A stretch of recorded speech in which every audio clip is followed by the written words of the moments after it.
మన పిల్లలు మన ప్రకారం నడవాలంటే మన జీవితం ఏ రీతిగా ఉంది. అన్నగారి జీవితం మనకు తెలుసు. ప్రతి విషయంలో ఆమె మందిరాన్ని వెతికింది, ప్రతి విషయంలో ఆమె దేవుని సన్నిధిని వెతికింది, ప్రతి విషయంలో దేవుడి మీద ఆధారపడటం నేర్చుకుంది. ఆమె ఆధారపడింది కనుకనే ఆమె కుమారుడు దైవజనుడు ఆ రాజులను అభిషేకించగలిగినటువంటి ఓ ప్రవక్త లేపగలిగినాడు. దేని మూలాన? ఆమె ప్రవర్తన మూలాన. ఈరోజు మన ప్రవర్తన చాలా ప్రాముఖ్యమైంది. చాలామంది ఏమంటారంటే నా దేవుందులండి అయిపోయింది కాదు, 70 ఏళ్ళు 80 ఏళ్ళు మహా అంటే ఎంత బ్రతుకుతామని నేను అంటారు. 10 సంవత్సరాలు బ్రతికితావు. నీవే ఈ లోకాన్ని విసర్జించి దేవుని కొరకు బ్రతకపోతే 70 ఏళ్ళు బ్రతకాల్సినటువంటి నీ కుమారుడు పరిశుద్ధంగా ఎలా బ్రతుకుతాడు?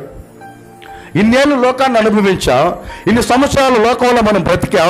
ఇప్పుడు కూడా మనం చావుకి దగ్గరగా వెళ్ళిపోయిన తర్వాత కూడా మనం దేవుని కోసం మన జీవితాన్ని మార్చుకొని బ్రతకలేకపోతే యవ్వనస్తులు ఎలా బ్రతుకుతారు? మన జీవితాన్ని బట్టే మన వారసత్వం ఫలిస్తుంది. నీలో చేదు అనే ఫలం ఉందా? నీ కడుపును పుట్టిన నీ పిల్లలు, లేదా నీ ఇంటివారు, లేదా నీ తోటి ఉన్నవారు, నీకు సహవాసంలో ఉన్నవారు అదే చేదు ఫలాల్ని కలిగి ఉంటారు. నీలో దైవభక్తి అనే ఒక దేవుని యొక్క భక్తి నీలో ఉందా? నీ కడుపును పుట్టినటువంటి నీ పిల్లలు లేదా మీ ఇంటి వారు ఆ భక్తి కలిగి ఉంటారు. లేదా లోకం అనే భక్తి నీలో ఉందేమో, లోకం అనే స్వభావం నీలో ఉందేమో, అబద్ధాలనే స్వభావం మనలో ఉందేమో. మనం అబద్ధాలు కోరినమైతే మన పిల్లలు కూడా ఏమవుతారు? అదే అవుతారు. మనం మోసం చేసేవారమైతే మన పిల్లలు మోసం చేసేవారం అవుతారు. మనం దేవుడి ఆజ్ఞని అతిక్రమించేవారమైతే మన కడుపును పుట్టిన వారు కూడా అతిక్రమించేవారు అవుతారు. కాబట్టి బాగా ఆలకించండి. ఈరోజు పిల్లల భవిష్యత్తు ఈ వచనం ప్రకారం మన చేతుల్లో ఉంది.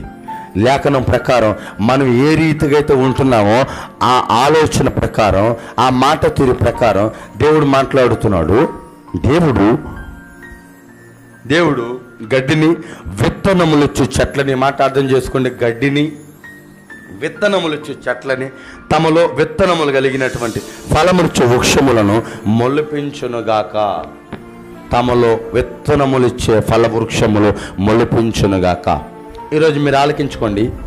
మీరు గడ్డి వలె ఉన్నారా? ఫలించే చెట్టు వలె ఉన్నారా? మీరు గడ్డి వలె ఉంటే మీ పిల్లలు గడ్డి వలె ఉంటారు. మీరు ఫలించే చెట్టు వలె ఉంటే మీ సంతతి వారు, మీ తరతరములు ఫలించే చెట్టులాగే ఉంటారు. అలా కాకుండా మీరు దేవుడిని అంగీకరించిన వారు అయ్యుండి నామకార్థులై ఉంటే మన భక్తిని చూసిన మన పిల్లలు కూడా నామకార్థమైన భక్తిని అనుసరిస్తారు.